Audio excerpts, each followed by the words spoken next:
Good morning, all of you. Welcome back to our English lecture. Now, in the previous lecture, we had started with the poem section, and here we continue with it. I had informed you that each unit of first flight will consist of one lesson and one or two poems. So that is what we did related to unit 1 in the first lecture of the poem section. Today in this part, we are going to deal with the unit 2 poem, and that is A Tiger in the Zoo. Now here the poet has very beautifully described or has shown us the contrast between a tiger in the zoo and a tiger in his natural home, that is habitat. And you will also see that how the poem moves from the zoo to the jungle and back again to the zoo. Read the poem very silently once and say which stanzas tell you about the tiger in the zoo and which one tells us about the tiger in the jungle. So, as usual, textual part will be shown to you and then we'll follow the explanation part along with the difficult word meanings. So, let's read. He stalks in his vivid stripes. अब यहाँ पे तो पता चल ही गया होगा तुम्हें what do you mean by vivid stripes. Stripes मतलब जो पट्टे होते हैं बॉडी पे, तो different, that is vivid, many stripes are seen on the body of the animal. And let's see, naturally is we are talking about the tiger. Stalks means to walk. So he walks in his vivid stripes the few steps of his cage, on pads of velvet quiet, in his quiet rage. So all the difficult word meaning will be dealing after this. So till then we will just go through it. He should be lurking in shadow, sliding through long grass, near the water hole where plump deer pass. He should be snarling around houses at the jungle's edge, baring his white fangs, his claws terrorizing the village. But he's locked in a concrete cell, his strength behind bars, stalking the length of his cage, ignoring visitors. He hears the last voice at night, the patrolling cars, and stares with his brilliant eyes at the brilliant stars. So once again, let's go back. Now here we see that these lines over here, that is sliding through long grass and plump deer pass, water hole, snarling around the houses, jungle's edge, showing the white fangs, villagers को डराना, that is terrorizing the village. तो ये सारा part है where we are talking about a tiger in its natural habitat, if it would be, how it would react, how it would live its life. But now when you see over here, the tiger is in a concrete cell, मतलब कि वो cage में है. तो ये part है about the other side of the tiger, which is not in its natural habitat, but it is in the zoo. And this poem is written by Leslie Norris. So now towards its explanation.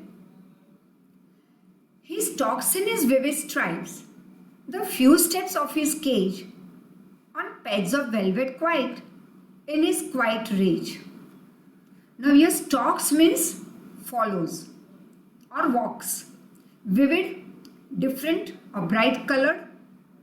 Pads, that is a paws of a tiger. Rage, matlab anger. Now here, you will see over here that here the poet says that the tiger that is confined matlab ki which is within the prison or the cage will be a better word. So the poet is trying to tell us that the tiger that is within the limits of the zoo moves around in the cage under his bright colored skin. Then the poet says that the tiger can take only a few steps because the cage is very small and it is not easy to move in it. One cannot hear his footsteps because he has very soft feet. That is this word over here, the pads of velvet quiet. मतलब कि जब ये tiger जब चलता है अपने cage में तो you can't hear the sound, आवाज़ नहीं आती because of his soft feet like velvet, because of which there is no sound of the tiger's footsteps. The tiger tries to control his anger by quietly walking in that limited area of the cage. अब गुस्सा तो बहुत आ रहा है क्योंकि उसे cage में बंद कर दिया गया है and it can't move out of it, तो काफ़ी गुस्सा आता है उसे. बट फिर भी अब ये कर क्या सकता है? Nothing. So it just keeps on walking in that limited area of the cage. Now he is angry, as we said, because he is not given the freedom to live in his natural habitat. Now he should be lurking in shadow. Lurking means he should be doing this act of hiding in the grass so that it can wait for its food, that is prey. और उसका prey क्या होगा? It is PREY. So this prey means कि शिकार, like deer is is prey, right? And there is one more word PRAY, that is we fold our hands and pray to God. तो there are two pray. When it is you will consider it as शिकार. तो tiger का शिकार कौन हुआ? Dear. तो वो घास में छिपा रहता है जंगल में, so that when it sees the deer it can pounce on it. उसके ऊपर जम करके उसको पकड़ लेगा, मार देगा, because that's the food of the tiger. So he should be hiding in the shadow. Shadow that is long grass. Sliding, moving very softly through long grass near the water hole. अब धीरे धीरे लंबे घास में से वो छिपाते हुए हल्के से आगे बढ़ रहा है बिना आवाज़ किए. और कहाँ जा रहा है tiger? Near the water hole, जहाँ पे एक डियर पास होने वाला है, राइट? प्लम्प मतलब मोटा. So let's see again. The poet says that if this tiger would be free he would have hid himself behind the long grass near the water bodies so that he could easily catch the deer in order to have it as his food. अगर वो जू में नहीं होता और अपने natural habitat में होता, मतलब कि जंगल में, तो वो क्या कर रहा होता? नेचुरली शिकार. Basically the poet wants to say that the actual life of a tiger is to live in the jungle where he could catch his prey, eat it, but the tiger is in the cage, so it can't do all these things. And he should be snarling around houses. Snarling मतलब warning sounds made by animals. तो अगर वो जंगल में होता तो he would be making these warning sounds at the jungle's edge, जंगल के boundary पे. Bearing his white fangs and his claws. Bearing मतलब uncovered. फैंग्स वो अपने शार्प टीथ दिखा रहा होता. क्लॉज, क्लॉज मतलब पंजे. टेरराइजिंग द विलेज, और विलेजर्स को डरा रहा होता. The poet says that if the tiger would have been free he would have snarled around the houses which are located at the edge, that is boundary or outskirts of the forest. He would then terrorize the people with his sharp tooth and claws. This would create fear among the people living in the villages. But poor tiger, it is locked in a concrete cell. Concrete मतलब made of bricks, cement, sand and water. मतलब एक strong cell you can say. But he is locked in a concrete cell. His strength behind the bars. और उसकी ताकत कहाँ है? वो दिखाई नहीं पाएगा. क्यों? क्योंकि दिखाने का मौका ही नहीं मिलेगा, क्योंकि वो तो बंद है इस केज में. तो बेचारे की स्ट्रेंथ कहाँ पे है? Behind the bars, stalking the length of his cage. अब जितनी लेंथ एंड ब्रेथ है इस केज की, उसी में उसे स्टॉप करना होगा, मतलब चलना होगा, इग्नोरिंग द विजिटर्स। और अब वो इग्नोर कर रहा है विजिटर्स को जो जू में उसे देखने आते हैं। सो now the poet comes to the reality of the tiger that is in the cage. He says that the tiger is confined. Confined matlab it is within, it is locked up in a strong cell which is made up of strong building material. He further says that as the tiger is behind the bars, so his ferociousness, जो उसका डराना वाली, जो उसकी किसी को डराने की जो उसकी क्वालिटी है, right, so his ferociousness is also behind the bars. अब ये उसका डराना किसी को, अगर वो केज के बाहर होता, वो तो सब कुछ केज के अंदर है। He just walks in the cage, can't show the anger, he can't even bring the people under fear. कुछ मतलब ही नहीं होगा, he can't do anything. Now he never tries to terrorize the visitors because his power is controlled by the cage. Therefore, he never tries now to terrorize the visitors as he cannot attack them. अगर तुम्हें पता है कि कोई तुमसे डरता है तो तुम उसे डराने की कोशिश करोगे, राइट? से for example your younger brother और सिस्टर, घर में कोई ना हो बड़े, तुम दो अकेले हो, तो तुम पता है कि यहाँ पे तो एकदम फ्रीडम है, आज कोई देखने वाला है नहीं, मम्मी पापा बाहर गए हैं, there is no one to catch hold of me, तो चलो थोड़ा सा डांट लो छोटे वाले को, right? But the moment the elders are there in the house, तुम्हारी ताकत रेस्ट्रिक्शन में आ जाएगी। You are now, your power is restricted, right? तो यहाँ पे तुम्हारी नहीं चलने वाली, because now you are under the control of the elders. तो यहाँ पे तुम अपनी मन मर्जी बहुत ज़्यादा नहीं कर सकते। So you are the same. Tiger जब तक कि अपने नेचुरल हैबिटेट में होता है तो it can terrorise the people in the villages, it can even शिकार कर सकता है वो डियर का। But the moment it is in the cage in the zoo, वो अब करेगा भी क्या डरा के? उसे पता है ये डरने वाले नहीं है मुझसे, राइट? क्योंकि मैं तो केज में हूं, and he can't attack them. He hears the last voice at night, the patrolling cars, and stares with his brilliant eyes at the brilliant stars. Patrolling मतलब टू गार्ड, जो गार्ड्स होते हैं उनकी रात की जो लास्ट उनकी पेट्रोलिंग की जो आवाज़ होती है, राइट? जैसे कई बार हम सुनते हैं ना, जागते रहो, तो ऐसी आवाज़ जो लास्ट पेट्रोलिंग के कार की जो वहाँ से पास होने की आवाज़ आती है। So that the tiger is now listening.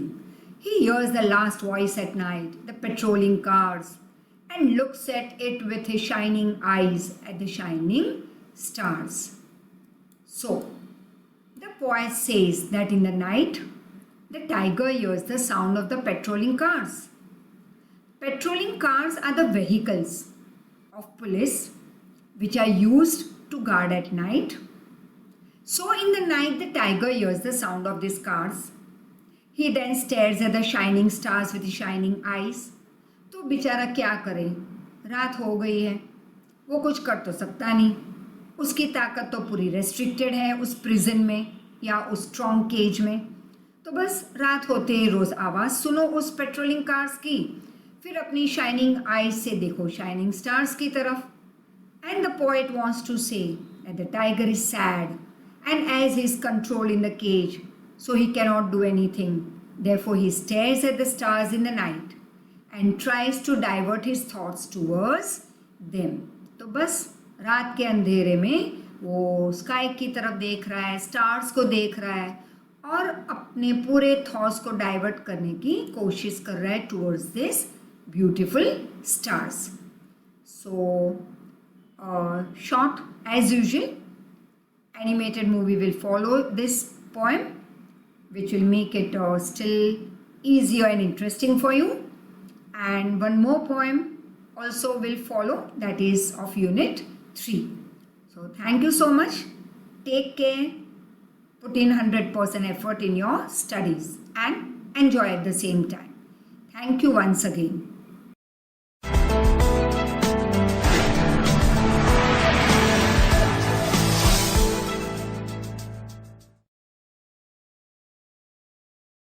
Here is the summary of the poem A Tiger in the Zoo by Leslie Norris.